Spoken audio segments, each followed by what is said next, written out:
আমি শেফালি বলছি। আমি একটা বড় ধনী পরিবারের মেয়ে। আমার বাবা ছিল এলাকার একটা মাতব্বর। আমি যখন কলেজে পড়াশোনা করতাম, অনেক জায়গা থেকে আমার সম্বন্ধ আসতো, ভালো ভালো করে বিয়ে আসতো। কিন্তু বাবা পছন্দ করে একটা ইঞ্জিনিয়ার ছেলে দেখে আমার বিয়ে শাদীর বন্দোবস্ত করলো।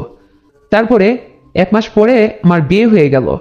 কিন্তু ওখানে যাই দেখি আমার শ্বশুর এবং আমার স্বামী, মানে এদেরকে বোঝাই যায় না যে এরা বাপ ছেলে।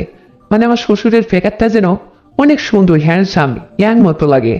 আমি তো আমার শ্বশুরকে দেখে দারুণ খুশি হয়েছি, আর আমার স্বামীও কম না। তারপরে এভাবে চলতে চলতে 1 বছর যায়, 2 বছর যায়, 3 বছর যায়, আমার কোনো সন্তানাদি হয় না। তারপরে আমার শাশুড়ি একটু জেদি টাইপের। মানে আমার শাশুড়ি কথায় কথায় উঠতে বসতে আমাকে খোঁটা দিয়ে কথা বলে। মানে আমাকে বলে, অপায়া বাইজা, বাচ্চা কাচ্চা হয় না, ওর থেকে এই সমস্ত নিয়ে আসছে। আমার শ্বশুরকে এই সমস্ত বলে আমাকে ইয়া করে, মানে অনেক অনেক কথা শোনায়।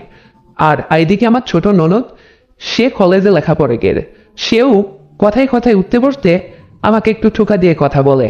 আমি ভীষণ লজ্জা পাই এবং আমার মনটাও খারাপ হয়ে যায়। বন্ধুরা, আল্লাহ না চাইলে তো কারোর গর্ভে সন্তান আসে না। তো আমি কি করবো, এখানে তো আমার তো কোনো হাত নেই। তারপরে আমার শ্বশুর আমাকে অনেক ভালোবাসতো। আমাকে ডেকে বলল, মারে শেফালি, তুমি না হয় একটু ডাক্তারের কাছে যেয়ে পরীক্ষা নিরীক্ষা করে দেখো তো, সমস্যাটা কি তোমার না আমার ছেলের। তখন আমি বললাম যে, আব্বু, আমি তো পরীক্ষা করে দেখেছি, আমার তো কোনো সমস্যা নেই, যতটুকু সমস্যা আমার জানা মতে আপনার ছেলের।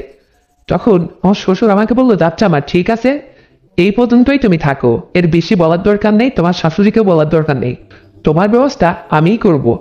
তারপরে আমি একটু সংকোচ বোধ করতেছি, আমার সন্তানাদি হয় না, তাহলে আমার শ্বশুর আবার আমার কি বন্ধ ব্যবস্থা করবে, তার কাছে কি কোনো জাদু আছে নাকি, এইটা ভেবে একটু হাস্যকর ভাবে নিয়ে চুপ করেই থাকলাম। তারপরে আমার হাজবেন্ড বাড়িতে থাকে না, সে চিটাগাং থাকে।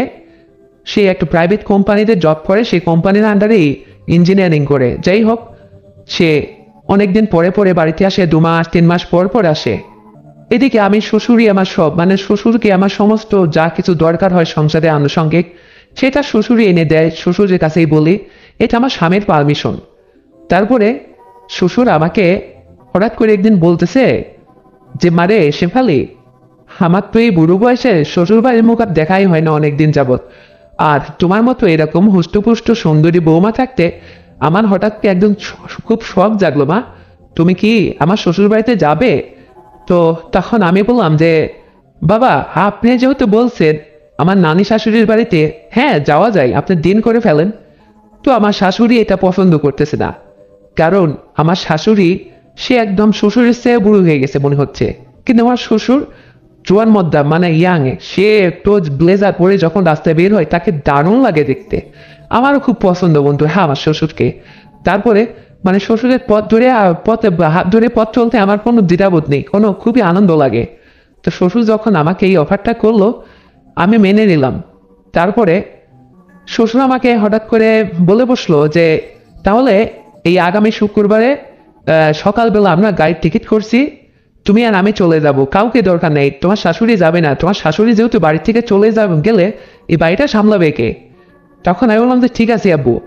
তারপরে শ্বশুর আর আমি, তার বাপের বাড়ি ছিল হচ্ছে বরিশাল, তো মানে তার শ্বশুর বাড়ি। তো যাই হোক, রওনা হলাম। তো যেতে, সে এখান থেকে যাইতে প্রায় 7-8 ঘন্টা সময় লাগে বাসে। তারপরে দুজনে যাচ্ছি যাচ্ছি যাইতে যাইতে হঠাৎ মানে রাস্তায়, মানে পলিটিক্যাল ইস্যুতে যে কোনো ইয়েতে, মানে রাস্তায় একটা সাইড যানজট করে গাড়ি ঘোড়া চলাচল বন্ধ করে দিয়েছে। তো সন্ধ্যা ঘনিয়ে আসছে। তারপরে শ্বশুর আমাকে বলল যে, মানে কি একটা সমস্যা হলো, গাড়ি তো আর যাবে না, গাড়ি তো এখানে রেখে দেবে, তাহলে কি করা যায়। তা আমি আমার শ্বশুরকে বললাম যে, আব্বু এক কাজ করেন, না হলে কোনো একটা জায়গায় আমরা না হয় অতীত থাকি, এত পথ তো আর ফিরে যাওয়া সম্ভব না। তখন আমার শ্বশুর বললো যে, হ্যাঁ শেফালি, তুমি ঠিকই বলছো, দেখি কোনো একটা জায়গা চেষ্টা করে দেখি, যদি অতীত থাকা যায় তাহলে তো ভালোই হতো, আর যদি অতীত না থাকা যায় প্রয়োজনে কোথাও আবাসিক হোস্টেল আজকে রাতটুকুই তো থেকে, তারপরে কালকে যানজট ছেড়লে এখান থেকে আবার গাড়ি ভাড়া করে চলে যাব। তারপরে শ্বশুর একটু চেষ্টা করলো, এদিক সেদিক একটু ঘোরাফেরার চেষ্টা করলো, কিন্তু শহর বাজারে কি আর কেউ কাউকে অতীত রাখে বন্ধুরা, কেউ আসলে অতীত রাখতে চায় না। আমি তো বোরকা পরা মুখ বাঁধা, আমি একটা মেয়ে ছেলে মানুষ, অনেকে ভাবতেছে এরা মনে হয় স্বামী স্ত্রী, অনেকে এটা ভাবতেছে, কারণ আমার শ্বশুর তো হ্যান্ডসাম, আর তার পাশে যখন একটা মহিলা মানুষ পাশে সাথে যায় তাকে এটা ভাবাটাই আসলে স্বাভাবিক। তারপরে একটা মানুষ আমাকে এসে বলতেছে, আপু আপনি কই যাবেন, একটা ছেলে। আমি বললাম যে আমরা তো আসলে এই সমস্যায় পড়ছি, তো এখন আমরা আসলে যাবো বরিশাল, কিন্তু তার আগেই যে আটকে গেলাম, যানজট বা রুট বন্ধ করে দিছে, বাস নাকি আর যাবে না। তো ছোট ভাই আমরা আজকে রাতটুকু উচিত থাকতে চাইছি। তো উনি বলতেছে যে আমি ব্যাচেলার থাকি, স্টুডেন্ট, আমার বাড়িতে এখানে না, আমার বাড়ি রাজশাহীতে, যাই হোক আপনাদের একটা সৎ পরামর্শ দিতে পারি। তখন আমি বললাম যে হ্যাঁ ছোট ভাই বলো। তখন ও এই ছেলেটা বলতেছে যে এই অমুক বলাকা হোস্টেল আছে, এটা আবাসিক, ওখানে আপনারা আপাতত রাতটুকু যাপন করতে পারবেন।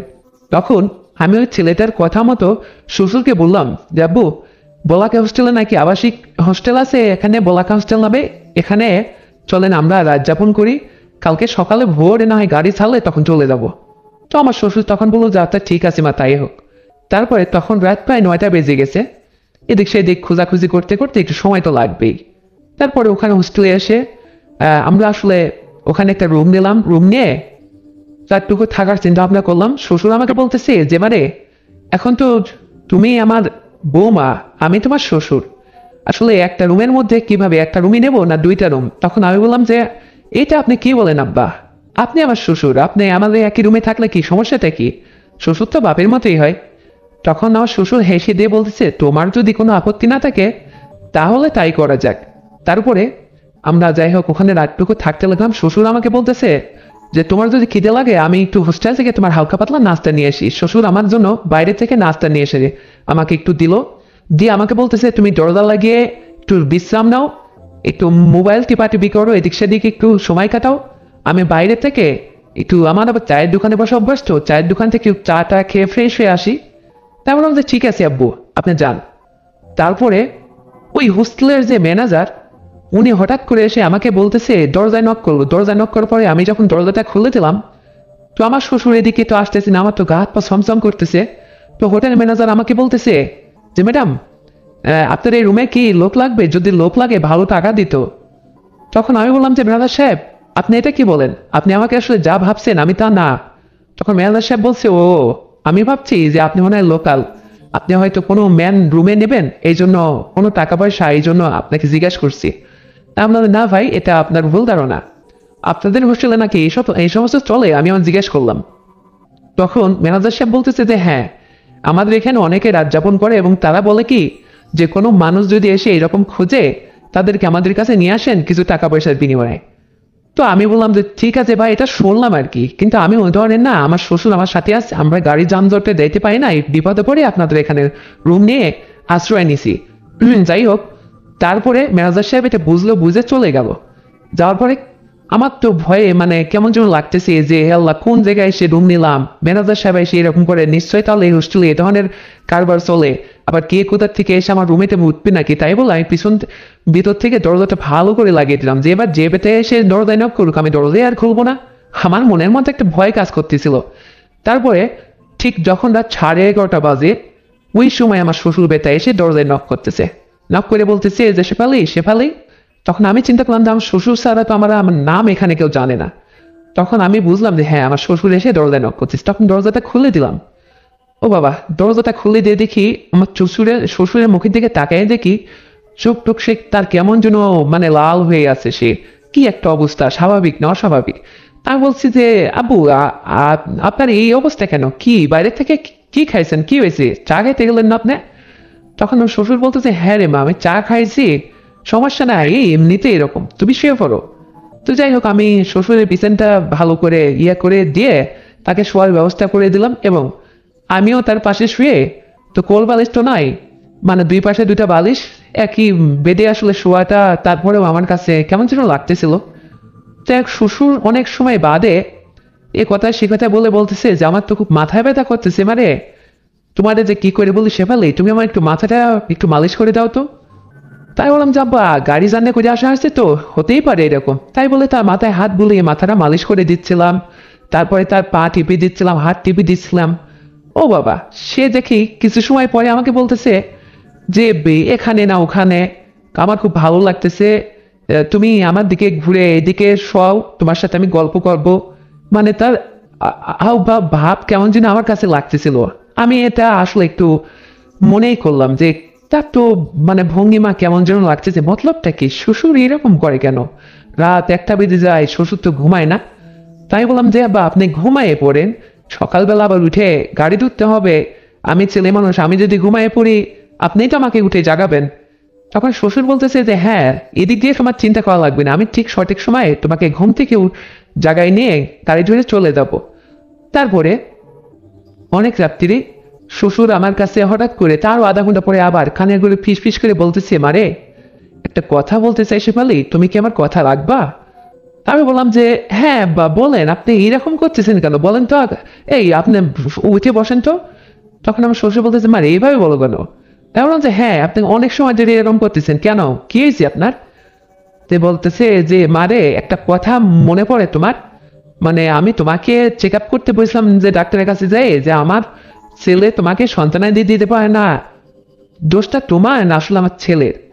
তখন আমি বললাম যে দেখেন, আপনাকে ইতিপূর্বে একবার আমি বলছি যে দোষটা আমার না, দোষটা আপনার ছেলের। মানে আমার যদি আপনার ছেলে বাদে অন্য কোনো জায়গায় সংসার করতাম তাহলে ঠিকই আমার আল্লাপাক সন্তানাদি দিত। কেন আব্বু আপনি এত রাত্রি হঠাৎ এই প্রশ্ন করলেন? তখন বলতেছে মারে কি করে যে তোমাকে বলি, মানে ওইটা যদি আমি তোমাকে একটু সাহায্য করতাম তাহলে কি হতো না?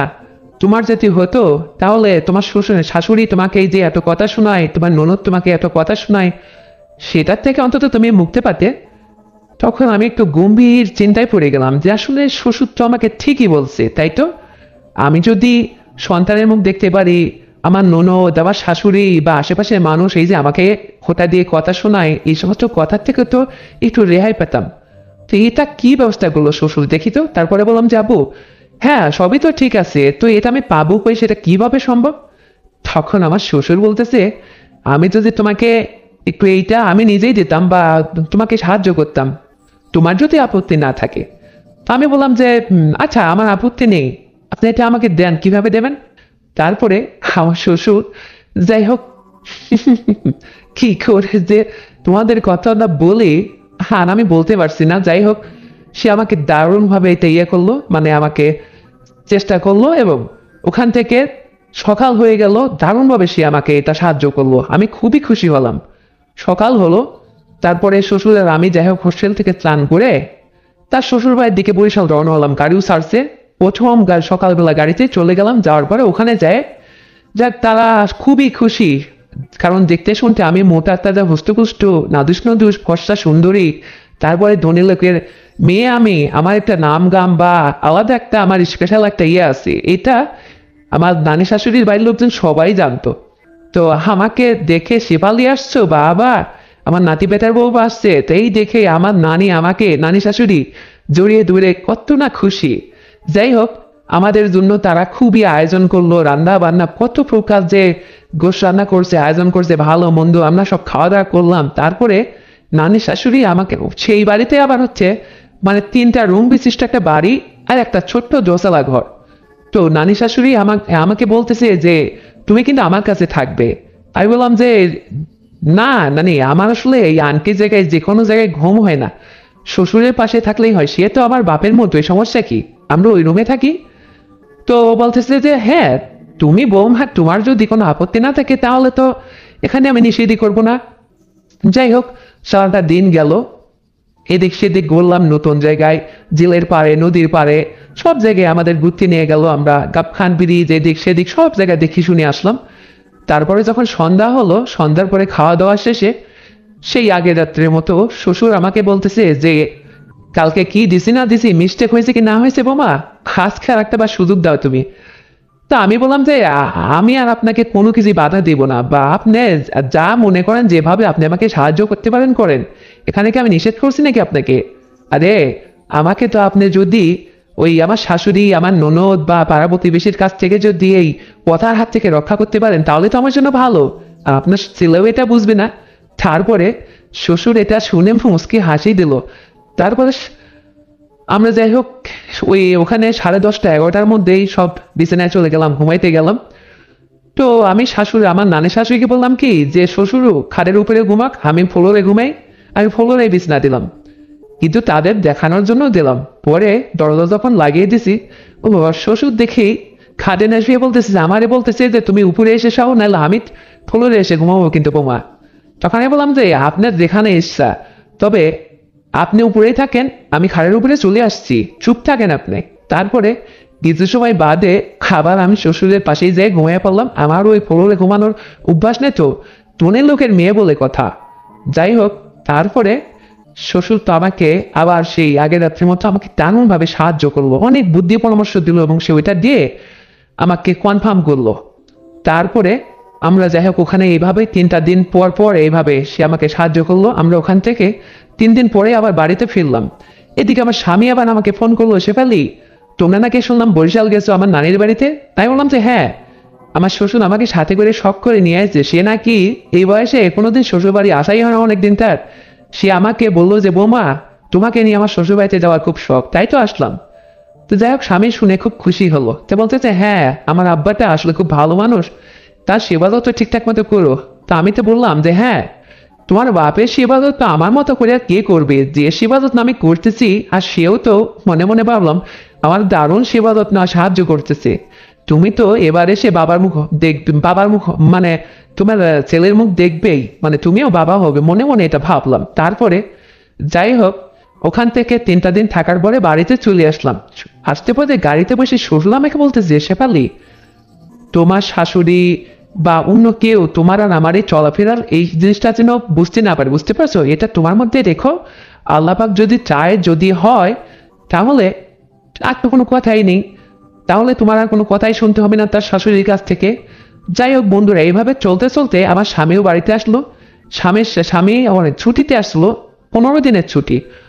এর মধ্যে তার সাথে যত সদ্যভাবে আমি সময় দিলাম, তাকে অনেক আদর আপ্যায়ন করলাম, তাকে নিয়ে ঘুরলাম ফিরলাম, সে বাইকে নিয়ে অনেক জায়গায় গেল, অনেক মজা মাস্তি করলাম স্বামীর সঙ্গে। তারপরে সে ওই 15টা দিন একটা দিনও বাদ দিনি, তার সাথে আমি এভাবে অ্যাক্টিভ ভাবে থাকার পরে সে চলে গেছে। পরে আমি তাকে মানে ঠিক 3-4 মাস পরে তাকে এই সুসংবাদটা দিছি যে তুমি কিন্তু বাবা হতে যাচ্ছ। তারপরে আমার স্বামী এটা শুনে আকাশের চাঁদ যেন নেমে আসলো, মানে কত যে খুশি। কিন্তু আমি তো মনে মনে ভাবতেছি যে তুমি তো খুশি হবেই ছিলে, হ্যাঁ, কিন্তু কে যে সাহায্য করলো, কোত্থেকে আসলো, এটা তো তুমি জানো না। যাই হোক, হওয়াচলের বাপ সবাই হতে চাই। তো আমার স্বামী যাক বাপ হওয়ার কথা শুনে দারুণ খুশি। সে এই কথা শুনে পরের সপ্তাহে অফিস থেকে ছুটি নিয়ে আবার বাড়িতে চলে আসলো। এসে আমাকে বলতেছে, শেফালি তুমি ঠাট্টা করতেছে না তো? তাই বললাম যে একদম না, এই দেখো না। তারপর সে আবার আমাকে ডাক্তারের কাছে নিয়ে গেল, যায় পরীক্ষা নিরীক্ষা করে দেখে যে হ্যাঁ সত্যি। সে তো মহা খুশি। বাবা আমাকে নিয়ে আবার সে আমার মায়ের বাড়িতে এসে আমাকে সাথে করে শ্বশুর বাড়িতে মিষ্টি মুখ করে আসলো, কত যে খুশি। তারপরে আমার ঠিক সময় মতো সন্তান ভূমিষ্ঠ হলো। তারপরে আমার সংসারে, শ্বশুরবাড়ির সংসারে আমি যে কতটা মানে সম্মানের বৌমা হলাম তাদের কাছে। আমার শাশুড়িও আমাকে তখন থেকে ভালোবাসতে লাগলো, কারণ তাদের একটাই সন্তান ছিল তো। এখন তারা যে নাতি নুৎকারে মুখ দেখবে না, এটা নিয়ে বড় আফসোস তাদের মধ্যে ছিল, বা আমাকে মাঝে মধ্যে উঠতে বসতে কথা শোনাতো, এটা তখন আমার খুব খারাপ লাগতো। তো শ্বশুর আমাকে কিন্তু বড্ড উপকার করেছে, আর আমার স্বামীও কম না। যাই হোক, তাদের পরিবারে সবাই আর কি মানে নামাজ কালাম পড়তো বা এমনি ধর্মভীরু, কিন্তু আসলে ওই যে একটা ছিল, তার তো 5টা নেই, যে আর একটা যদি এইরকম বাইজা উপায় হয় তাহলে তো সেটা বলে কথা। কিন্তু তার তো একটাই সন্তান, তার যদি বাবু না হয় তাহলে তো তাদের আর কোনো আশা ভরসায় নেই, নাতিনুৎকার মুখ দেখতে পারবে না, এটা বলে তাদের মনটা খারাপ। আমাকেও কথা শোনাতো, সেটার থেকেও আল্লাহ পাক আমাকে রক্ষা করলো। তারপরে আমার যে এক সন্তান হলো, সন্তান ভূমিষ্ঠ হওয়ার পরে ছেলেটা বড় হলো, দেখতে শুনতে একদম আমার হাজবেন্ডের মতোই, ও দাদার মতো দারুণ। আমি তো মনে মনে খুবই খুশি। দেখ শ্বশুর তারপরে আমাকে বললো যে শেফালি আর কি কোনোদিন তোমার সাহায্যের দরকার? তাই বললাম যে না আব্বা, আর কোনোদিন এই কথা আর মুখে নিয়ে আসবেন না, আর কোনো সাহায্য আপনার লাগবে না। যা হয়েছে এটা নিয়ে আমি সন্তুষ্ট, আল্লাহ পাকের কাছে অশেষ রহমত। আল্লাহ পাক আমাকে অনেক ভালোবাসছে, আপনার ছেলেও আমাকে ভালোবাসে এখন। আমার শ্বশুর, আমার ননদ, প্রতিবেশী, আমার বাবা মা, সবার কাছে আমি এখন কত সম্মানের পাত্রী হয়েছি। সবাই আমাকে এখন দাম দেয়, ভালোবাসে, আদর করে। আর বাইজা অপেয়া এই সমস্ত কথা, আজেবাজে কথা আর আমাকে এখন শুনতে হয় না আব্বা। আর আপনিও নেক্সটে যা হয়েছে হয়েছে এটা ভুলে যান, আর কোনোদিন এ ধরনের কথা আমাকে শোনাবেন না।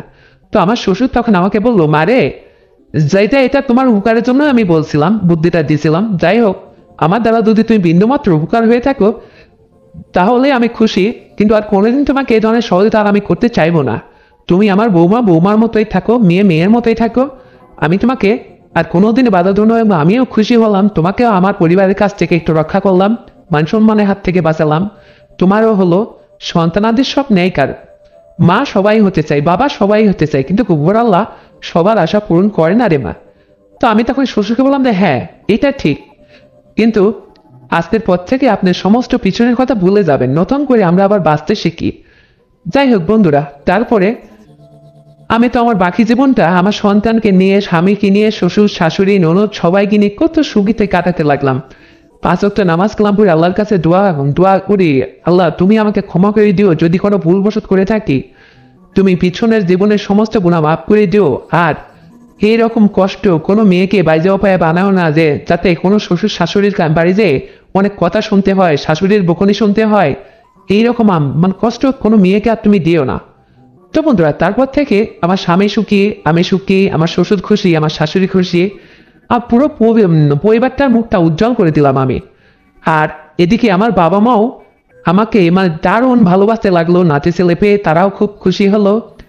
তো যাই হোক, এই ছিল আমার জীবনের ছোট্ট একটা গল্প। যদি শেফালির এই গল্পটা তোমাদের শুনে একখান্ত ভালো লেগে থাকে তাহলে এক্ষুনি চ্যানেলটিকে সাবস্ক্রাইব করে দাও, ভিডিওতে একটা লাইক দাও, আর শেয়ার করে তুমি তোমার কাছের বন্ধু বান্ধবকে শোনার সুযোগ করে দাও। আর হ্যাঁ বন্ধুরা, আগামীকাল আরো সুন্দর গল্প নিয়ে আসছি। যদি তোমাদের কোনো রিকোয়েস্ট থাকে তাহলে কমেন্ট করে অবশ্যই জানাবে, আমি সেই ধরনের গল্প তোমাদের আপলোড করে শোনাবো। আর তোমার পরিবারের খেয়াল রাখবে, তুমি নিজে সুস্থ থাকবে, আর তোমার ছোট্ট সন্তানকে নিয়মিত স্কুলে পাঠাবে। এই প্রত্যাশায় আজ এই পর্যন্তই। আল্লাহ হাফেজ।